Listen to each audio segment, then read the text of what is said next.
The biggest story in the San Francisco 49ers offseason. That's right, Kyle Shanahan's mustache. What is going on with his face? Plus, Brandon Aiyuk, we got him all figured out. Coming up on today's Locked On 49ers.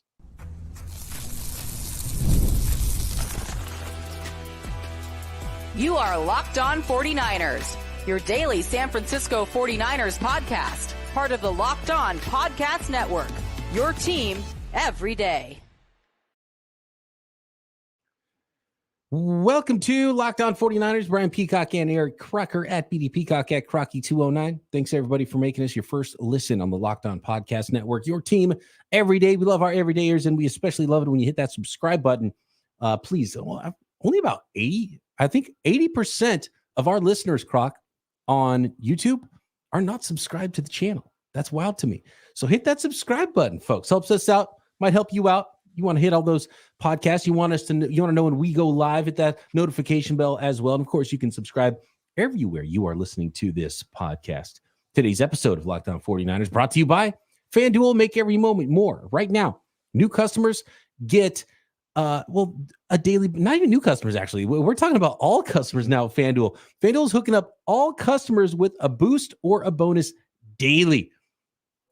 All you got to do is visit FanDuel.com/lockedon. There's something for everyone every single day, all summer long.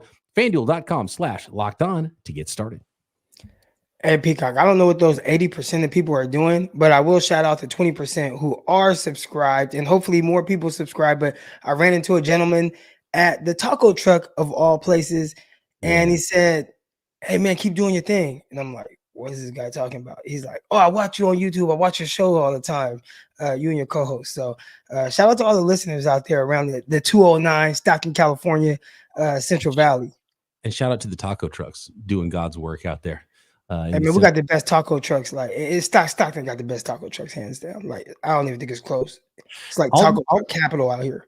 All the takes you've had all season long, Croc, you might get hit the most on that one. So let Croc know where the best taco truck, and to be honest with you, I want to know where the best taco truck is too, whether it's in the Bay Area or not. At BD Peacock, at Crocky209, drop a comment on YouTube. And it's funny because I watch a lot of podcasts all the time on YouTube, and I'm not subscribed to them. And when I see the numbers like that, I'm thinking, why am I not subscribed to this? I listen to it, I watch it as much as I can, whatever it's out there. I hit the button, so I don't have to rely on the algorithm. Subscribe to that thing. So hit that subscribe button, y'all. We appreciate it. Bad news, Croc. 49ers season, it's teetering on the brink. And I don't know if a mustachioed Kyle Shanahan can lead the 49ers to a Super Bowl win. I saw new facial hair, and I got a little bit worried immediately. Then I realized, he's at Christian McCaffrey's wedding. Saw George Kittle showing the chest, no tie.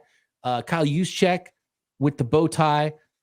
Kyle Shanahan with the bow tie as well. But when you get the bow tie and, like the current, like, in hairstyle for a grown man is very much like an old school combed over tight look. And then when you throw a mustache on top of it with the bow tie, Kyle Shanahan looked like he was in another era. And I don't know if we need a reinvented Kyle Shanahan or not, Croc. Is this what Kyle Shanahan's been missing? And is this the guy that fans want when they say Kyle Shanahan can't win a Super Bowl? Is the mustachioed Kyle Shanahan what this team needs? I don't know. I'm honestly worried about it. I don't think it's the right look for Kyle Shanahan. He looked very mobbish. There was a head coach for the New York Giants in recent years that kind of rocked that, like the slick back hairdo with the mustache. See, that was Bob McAdoo, right? Bob McAdoo? No, there's an NBA McAdoo. Now I'm getting the names. Is it Bob McAdoo? Was the NFL guy? Anyway, it was McAdoo. And all of a sudden he had like slick back hair and a mustache. And we're like, what the heck? This guy go to mob school over the offseason? He looked he was all sloppy before. And then he was like, he's trying to change his entire persona. Didn't really work on the field, but we'll see if it works for Kyle Shanahan.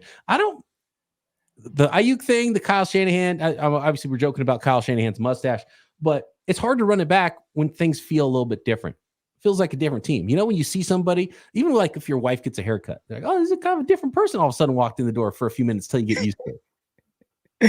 My wife has gone through several changes with the hair. She's had the blonde, she's had the brunette, she's had long, she's had short. We have been together 11 years now, or a little bit more than 11 years, close to 12 years, whatever it is. So I think she's seen a lot of changes with me. Having hair, no hair, got the bald. Yeah. Am I gonna wear the hat with the bald head look, or am I going to go straight bald, or am I going to get sunburned like I am right now because I was out with no hat on? So a lot of different looks or disguises. Sometimes it works with role playing as well. I can act like I'm somebody else. Switch things up a little bit in your marriage. Did you do that? Did you just walk in the door one day and you had braids that went down to your middle of your back, or dreads that went down to the middle of your back, and all of a sudden you walked in with no hair at all in your head? Yeah, no. By the time I met my wife, I had cut the dreads off. Okay. About 6 months into having the dreads cut off. So she told me she wouldn't have liked me if I had dreads when I met her. I said, "Be out of the." But now, bald head, Crocky. If you don't like me as much, I understand. Bald is beautiful, man. Brandon Aiyuk, Croc. From what I understand, and of course, everyone's talked about it. I'm sure everyone out there, all the listeners have seen it. Brandon Aiyuk's podcast appearance on The Pivot. And I watched it, Croc. You watched it. I'm interested to hear what you have to say about it, because this is what you said. You said, quote, on Twitter, @Crocky209. I'm starting to get a read on Aiyuk. Can't wait to talk about this Sunday evening with @BD Peacock, #PCroc. So we're here, Croc. You got Brandon Aiyuk figured out? What's going on with him? He's got other teams in his mouth. You talking about marriages? You come home and you're in an argument and you're trying to win an argument, and your way of trying to win that argument is to name other women to your wife? How do you think that would go? Not great. That's how some 49ers fans were feeling when they heard Brandon Aiyuk say, oh, well, if it's not the 49ers, he did say the Niners first, by the way. He said, I'll probably be on the Niners. But if not, Washington Commanders, Pittsburgh Steelers. Why is he bringing up other football teams, Croc? I think where Brandon Aiyuk is right now, and I put out the tweet about, I think I'm starting to get a read on him. This was when I just saw clips. I didn't even watch the full interview yet, but a few of the clips were, out there in the Twitterverse. And it was very clear right away. Brandon Aiyuk just wants to feel loved, valued, and appreciated by the 49ers. And now again, this is just what I gathered from the clips, and then we'll go into the interview. But whatever conversations they've had to this point, he has come out of them not feeling very valued by the Niners with his role moving forward. And obviously the monetization aspect of it matches up with where they feel like he should be, and is not where he thinks it should be financially. The timeline of the offers, the changing of the market and things like that, I think we all expected that. But to hear him be able to kind of peel the curtain back a little bit and really be like upfront and honest with it, which and this is one thing I'm trying not to get all over the place. I know you have a take, but he only did this because he feels like the 49ers have put out certain details to the media and he wanted to give his side. Like, that's what I heard with doing this. He actually called them and said, hey, I want to get on there. I want to rap with you guys. I want to talk about some things, get this off his chest. But that was his way of trying to gain back some of the narrative, the control on the narrative that's out there. And the 49ers playing this sneaky game that most teams do, sneaking details out to the media and then acting like, oh, we don't know. But he said, nah, I'm going to get my details out one way or another as well. And in this era, players do have an ability to get that out there, whether it's on their own social media accounts or whether it's going on a popular podcast and speaking about things. And Brandon Aiyuk has done both this offseason. Yeah, the timing is big. I want to talk about the timing of this thing. Some really interesting points that came up during this podcast with Brandon Aiyuk about his contract negotiations with the San Francisco 49ers. Next. This episode of Locked On 49ers is brought to you by FanDuel, America's #1 sportsbook. I love sports. You love sports, and we love them so much we never want them to stop. But NBA playoffs now over. NBA draft is over. The NHL draft.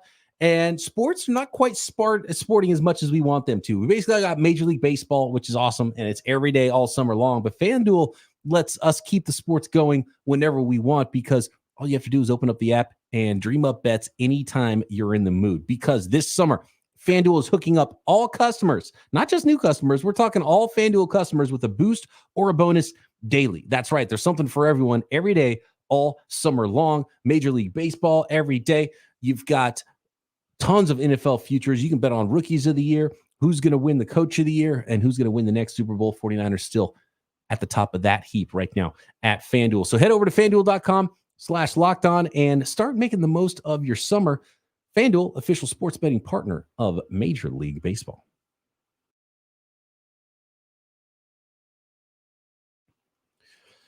Croc, real quick on where Brandon Aiyuk's head's at, and you're talking about the respect. And, you know, this happens with pro athletes. We're seeing it in the NBA. We're seeing it with, you know, Klay Thompson and the Warriors. This is something that happens. Is not unique to Brandon Aiyuk's situation with the 49ers. We've seen it with the 49ers. And the last time they did a big deal with the wide receiver, Deebo Samuel, a couple off seasons ago. Deebo tried to help Brandon Aiyuk because he has the benefit of hindsight now, having gone through it. But Aiyuk feels a lot like Deebo did then. And it doesn't help when someone else tells you about it, because you got to kind of go through it. But you said something that was interesting. You said a lot of 49ers fans are pointing to Brandon Aiyuk's ego through all of this. And you said it's not really like that. But it's, for me, having not been a pro athlete, I look at it and I'm thinking, well, how is it not ego?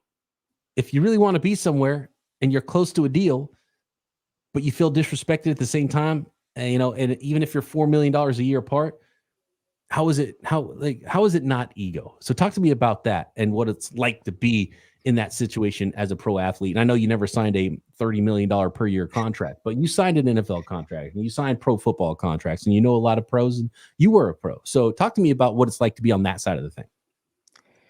You know, anybody in the advice I gave people was, don't look at this through the eyes of being a San Francisco 49er fan, which is very difficult for a lot of people. Let's just look at it through the eyes of, if this was your little brother. And what advice would you give to your brother going through this situation? You'd be team Brandon Aiyuk, or you'd be team Timothy Collins, right? Like, I'm just throwing a random name out there, actually a childhood friend of mine. But you'd be team him. And what you'd be talking to him about is, hey, man, you want to maximize whatever this opportunity is. And I think a lot of people are talking about ego and whatnot, but for me, it's a receiver that clearly, now this part might be ego, but a guy that clearly believes in his ability. And the thing is, Eric Crocker has believed in his ability as well. I have talked ad nauseum throughout this offseason about how I've been frustrated with the usage of Brandon Aiyuk and what the 49ers don't do with him. And everybody talks about these other receivers and CeeDee Lambs and Jeffersons, and I ain't saying he's those guys.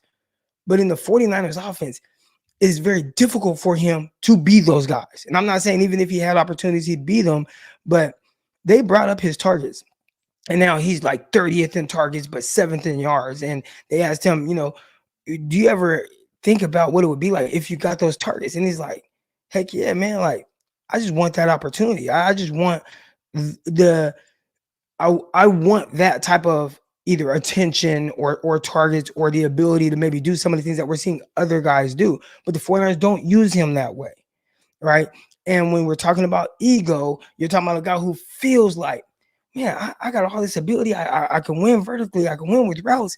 And they only throw me the ball 100 times. And these other guys are getting thrown the ball so much more. So the 49ers are basically trying to leverage the lack of usage into what they feel like he should make. And him thinking, well, why would, no, just because you guys choose to only throw the ball to me 100 times and these guys get 160 targets, why should I make less than these guys that have way more opportunities than me? And if he were my brother or cousin or friend or whatever, and I've seen this, I would be saying, hell yeah, like, bro, you're right. You're right. More opportunity, you do better. And that's the part where you talked about other teams. You start thinking of other teams. You start thinking of what you would do in a different offense, because you're not getting those same type of opportunities as far as, you know, being able to make more money because of your lack of usage with a certain team. It's a blessing and a curse for the 49ers because I see both sides of it with Brandon Aiyuk. You can't argue with the numbers. The efficiency is crazy, but that's going to go up and down. And unless you think Brandon Aiyuk is going to keep that same efficiency up and get 150 targets in a different offense, or in this offense, if he got that much opportunity, is he that good? The efficiency is going to come down if he gets more targets, and then he'll be on. And if it was with a different team, maybe it's a bad football team that's not coordinated as well. Maybe not as good of a quarterback getting him the ball, not as good of weapons. And so in the end, what's the end game for the player? What's the end game for the team? Statistically, what are you trying to accomplish? Because if you just get more targets and then the efficiency comes down and then the numbers are the same in the end, then what are you even talking about? And I have a feeling that's going to happen. I have a feeling it's going to happen anyway, because his efficiency numbers were so crazy last year. They're going to probably come down towards the mean a little bit anyway this year, even if he's a better football player. That's just the nature of how statistics work. So I think we do have to pump the brakes a little bit in using just some of those statistics about Brandon Aiyuk and trying to extrapolate what it would look like if he got 40 more targets. Because I don't know if it's going to look exactly like that with just 40 more targets with the same efficiency. And it very likely would not. You know, one thing that he touched on was talking about taking risk. And they asked him about, more production, but maybe not having the same type of success as you've had with the 49ers. And he really brought up how, hey, it's been awesome. This is a great, situation, but I'm a risk taker. I work hard. I put in the work. So why can't I have high production on another team? Now, maybe that team wins a lot of games. Maybe they don't, but I'm willing to take that risk to put in the work and hopefully have similar results as I've had with the 49ers. And he said that's the only way you can go about thinking about in this process. Like, you can't sell yourself short. Like, well, it's a great situation. Maybe I can't put up good numbers or have efficient numbers if I go somewhere else. Like, no athlete is thinking that. No. But it's also like the grass isn't always greener. It's like, okay, have fun with the Panthers. You're going to get 50 more targets. It's going to suck more than it does right now. That would kind of be my advice. Certain situations. Now, he's talking about the Washington Commanders. His best friend's playing for that team at quarterback. Maybe that's a better situation for him. Maybe he would like it more even if he didn't win as much or whatever. Marvin brings up something that is part of that like double-edged sword where it's like, it's a good problem to have for the 49ers to have all these good players that they have to sign.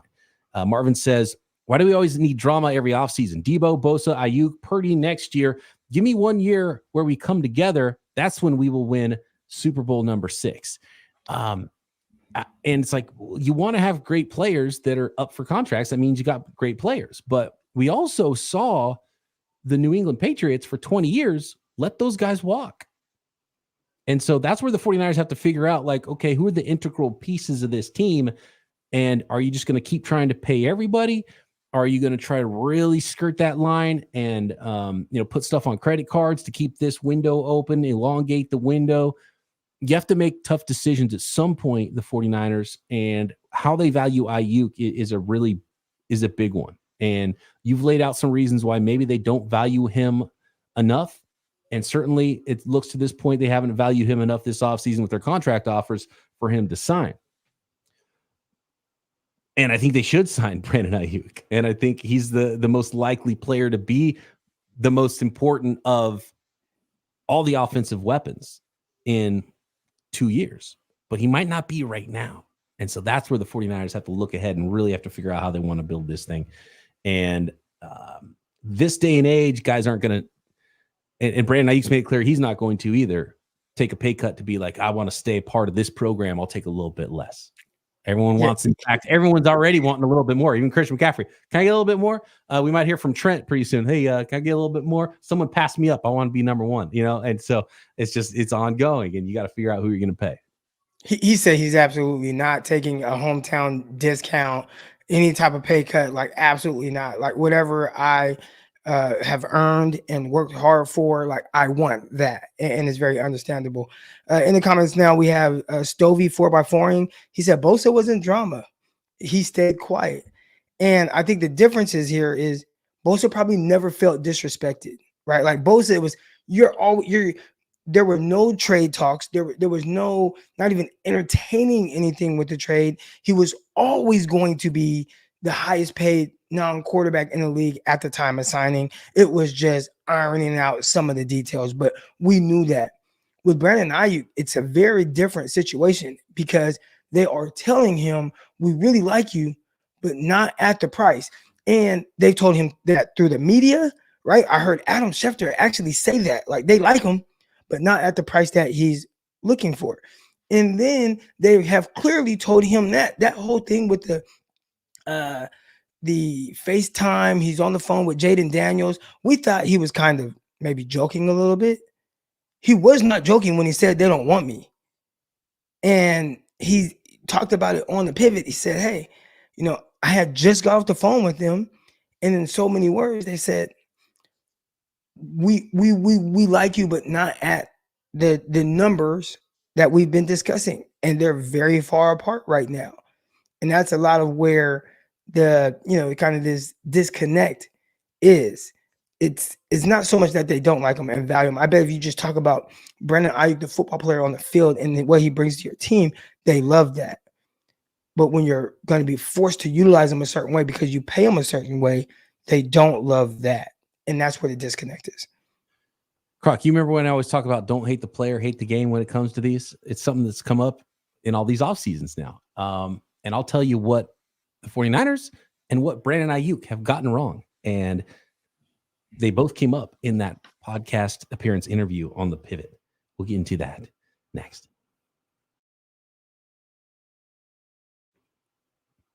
Today's episode of Locked On 49ers brought to you by BetterHelp Online Therapy. Comparison is the thief of joy, a wise man once said. And it's easy to envy other people's lives. It's easy to envy other people's money. There might be a lot of this going on with contract negotiations in the NFL.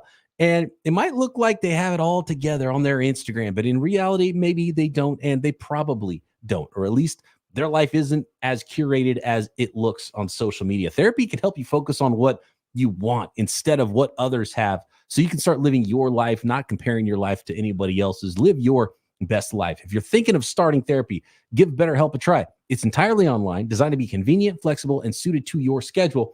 All you got to do is fill out a brief questionnaire. You get matched to a licensed therapist. Switch therapists at any time for no additional charge if you don't hit it off, which happens sometimes with therapy. Stop comparing and start focusing with BetterHelp. Visit BetterHelp.com/lockedon today. Get 10% off your first month. That's BetterHelp, HELP.com/lockedon.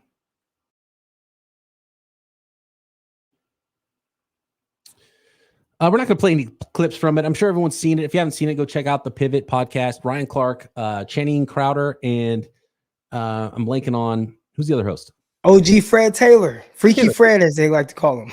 Fred Taylor, Jacksonville Jaguars, great. The fact that you forgot his name, I think that's it. That's a kind of a microcosm of like his career, like a great player. And people just forget about Fred Taylor. That was his was the thing I wanted to bring up, and for some reason I was like focusing on him, and I was like picturing his face saying what he said to Brandon Aiyuk, and I was like, yeah, Fred Taylor. And they do a great job on that podcast. Fred Taylor looked at Brandon Aiyuk after Brandon Aiyuk said all this stuff, and he's like, he was being not kind about it to his podcast guest, but he's like, Brandon, what are you doing, dude? And he said, you don't want to see how the sausage is made. Get your head out of this contract negotiation. Let the team and the agent handle it. Fred Taylor said what I've been saying the whole time for years about all these contract negotiations. And so Fred Taylor, not only a great football player, a wise man. And he was trying to advise Brandon Aiyuk. And I don't know if Brandon Aiyuk wants to hear that right now. I don't think BA wants to hear that right now. I think BA wants to be, gosh, what was my guy's name on with Jerry Maguire? Oh, the Cuban Gooding Jr. is the actor. Yeah. Show me the money. He's on the phone with Jerry Maguire, aka Tom Cruise. Yelling, "Show me the money!" Right, like very involved. Arizona Cardinals, great. And that's where BA is right now. Like he's very involved, and clearly he's taking it very personal. And, we talked a lot about this really throughout the offseason, but it comes down to what we've said all along. They love BA, but they don't plan to utilize him to the extent of some of these other guys in the league that are making top dollars. And that's his biggest, it's a gift and a curse being on this team, because he is a terrific player. He's a terrific part of this offense. But when Kyle Shanahan lays his head down at night, BA is not the focal point of Kyle Shanahan creating his game plan. It's some of the other guys. And I saw someone in the chat say, oh, 49ers going to pay, a wide receiver $2 $30 million. And that's the issue, because he feels like, hey, I'm a wide receiver 1. And my numbers say that I'm capable of really being that guy. But the usage and the targets and touches, right? Because I think even with Debo missing games and having one game where he had 0 touches because he was hurt, even with that, he still had the same amount of touches than Brandon Aiyuk. So, and we talking about touches, we're talking about receptions and obviously carries as well for Debo Samuel. So there's always going to be an issue with it, and I think that's just the biggest issue that is going on right now. And he's hurt. He's hurt by it, clearly. Rod Tidwell is the name. Rod Tidwell. Thank you to the chat. Foul Pacino pulling out the name. So that Brandon Aiyuk, look, Debo got his deal done. Bosa got his deal done. That's still my advice to him. It was Fred Taylor's advice to him. It was Debo's advice to him. He'd probably be better off keeping his head out of it, but that's where we're at right now. And he might feel a little bit disrespected. Disgruntled has been a word used this offseason about Brandon Aiyuk's situation with the 49ers. But the biggest thing, real quick, it's not even just, again, these frustrations and some of these talks started as soon as the Super Bowl ended. And he talked about that as well, kind of just being hurt really by this Super Bowl, but with his family members and all, like it started then with just throwing out targets and catches and what his jersey look like, and really feeling underutilized in his offense, or at least not a priority in the offense. I mean, if he really truly feels that way, then he should probably know that there's more money out there for him from another team after this season, and he shouldn't be worried about trying to sign a contract with the 49ers if it's truly out there. So where is it? You know what I mean? That's the weird part of it to me, is like, okay, well, do you want to sign a contract with the 49ers or not? Because if you do, let your agent figure it out. And if not, ball out this year and work towards free agency, and then get even more money and go somewhere else where they love you more and they're going to throw you more footballs, if that's what's important. Because that might not ever happen. He said he has one more meeting with the 49ers. And if it doesn't go well, then he'd gladly go to some of the other two teams that you mentioned, Washington Commanders, Pittsburgh Steelers. Now, he has no control over this. I know we're going to see that a lot in the comments. Mm-hmm. The 49ers have him by the balls. You got him on the fifth year option. You can franchise tag him, tag and trade the following year. Like, there's all type of things that you can do moving forward. So it's not like he can truly force himself out of this. But how much of this do the 49ers really want to, continue to deal with it? Do you want to say, because ultimately you're saying, we don't want to use you the way you want to be used. So if you don't have any plans to utilize him that way in your offense, why wouldn't you just let him go? And they probably say, well, we would, but it's got to be at the right price. And maybe they just haven't got the price. There's a lot of other guys that got paid this offseason that aren't that in their offense either. And so this is what that brings me to where the 49ers screwed this up. And again, this is like, it makes you want to pull your hair out a little bit, Croc, because we talked about this with Aiyuk. You don't want to see how the sausage is made. Don't hate the player, hate the game. We've seen this happen before. We've been through this now, podcasting about the 49ers. We've seen it a lot. And we saw it coming with the other wide receivers and big money that was coming, and how the 49ers should not wait until late in the process, like they have with all these other big deals, to get a deal done. And Brandon Aiyuk talked about how today's price is not yesterday's price, and that he thought they were hours away from getting a deal done early on in the offseason. This is what he said. He had the suit ready. He was ready to go there and sign a contract. Like, okay, got the suit. We're about to get ready to go up to Levi Stadium and sign this thing. Right. So they had to be close on something. And I'm sure the 49ers aren't ready to throw $4 million on top of that offer when they thought they were close then. So that just makes it all more difficult, which again is like, we knew it was going to happen. That's why the 49ers screw up, not getting the ball over the goal line then and making that happen when he thought he was going to be a couple hours away. And he said, this is his quote about that. He said, quote, when the season was over, I was back and forth with the 49ers every day. My agent called me every day We were on the phone for an hour and a half to 45 minutes, 2 hours, hitting up the phone. He called them. He called me back in an hour trying to bang this thing out. I wasn't worried about any other guy. I was just trying to get what I felt was appropriate for me at that time. That was the rush. That was early on in the offseason. We couldn't come to an agreement at that time. And then he went on to talk about other guys that have now coming over the top and teams getting rewarding them. And I think that's really thrown a wrench into all of this. And I'm sure the 49ers haven't moved from what their initial offer was and what their initial valuation of the Aiyuk contract was. And Brandon Aiyuk also has to know that we're at the end of June now. The 49ers' biggest and best offer has not come and will not come until it gets closer to training camp. And I don't know if it's going to be any more than what it is right now, but it really makes it difficult when you think a price is the price. And like, imagine if you go test drive a car, right? And then you get done with the test drive and someone else bought a car that's the same car for a lot more. And all of a sudden they're like, hey, yeah, guess what? See what's on the sticker right now? It's actually going to cost more than that. You going to buy that car? You may be like, what? The price changed? I thought it was this price, right? And that's probably where the 49ers are right now. We're like, well, we were close at this number. We should still be close at that same number. And I think it just made all the negotiations more difficult. And the 49ers really dropped the ball in my mind.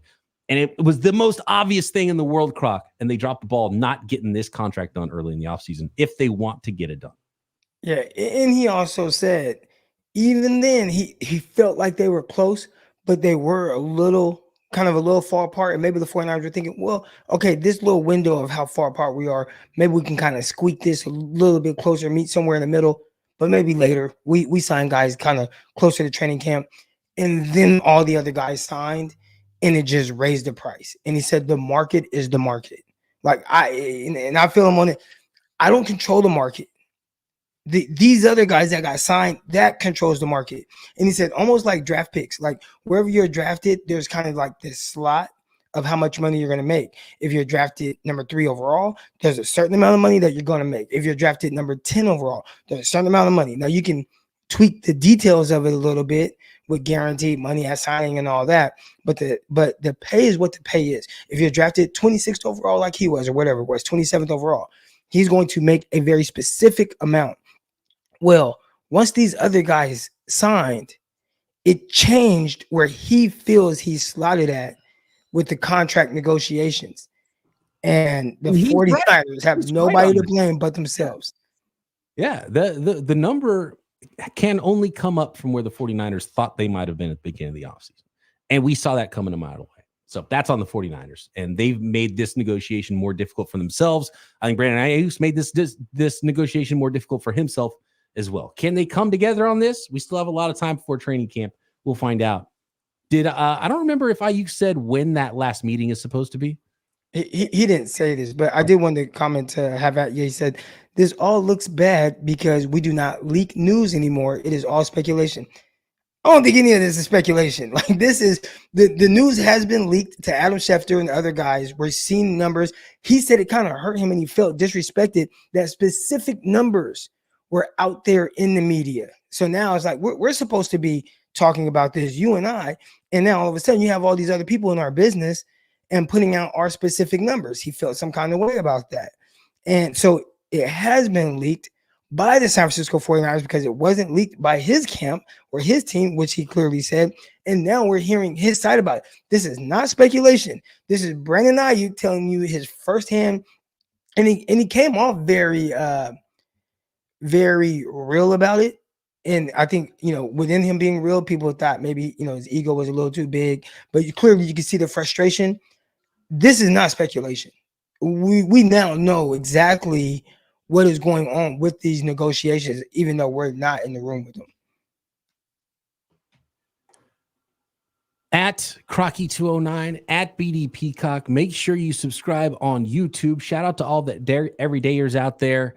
Croc and I, back tomorrow. We've got you covered every step of the way this offseason. We're going to start previewing training camp, positional groups, kind of look at the 49ers from I got excited last week when there's a lot of conversation about it as well. We're doing the all-time team stuff. I think we got to take a look at some current 49ers now, where they might be in the all-time lineage of the San Francisco 49ers now. So Let's talk about that as we get ready for 2024 camp, and hopefully we'll get that big news here very soon about a Brandon Aiyuk extension with the San Francisco 49ers. Back tomorrow right here, Locked On 49ers.